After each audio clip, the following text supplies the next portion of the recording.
నమస్తే సుమాని భాయ్. నమస్తే భాయ్, రా రా. అతవుల్లా టీ తాగి సిగరెట్ కలుసుకుని వెళ్దాం పదా. ఈయన దగ్గర వద్దని నా ఎదురుకెళ్ళి తాగుదాం. పర్లేదులే, నాకు బాగా తెలిసిన వాళ్ళేలే, వెళ్దాం పదా. ఏంటి సుమాని భాయ్, బాగున్నావా? బాగున్నాను. 2 టీ పోయండి.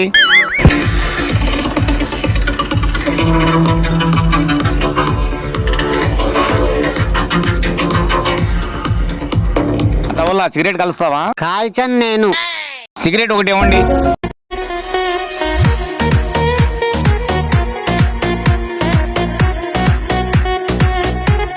ఎంత అయినాయండి డబ్బులు? 3 టీలు 15 రూపాయలు అండి. 2 సిగరెట్లు 10 రూపాయలు, మొత్తం 10 రూపాయలు అయింది. 25 ఎందుకు? తాగింది 2 టీలు 1 సిగరెటేగా. నీకు 2 టీలు, నాకు 1 టీ, నీకు 1 సిగరెట్, నాకు సిగరెట్, మొత్తం 25 రూపాయలు. నేను చెప్తే విన్నావా? తెలిసిన వాళ్ళ దగ్గర వద్దని. రోజు ఇలాగే వస్తుండండి. ఎల్లవయ్యా బాబు, మా ఊడు చెప్తూనే ఉన్నాడు నీ గురించి.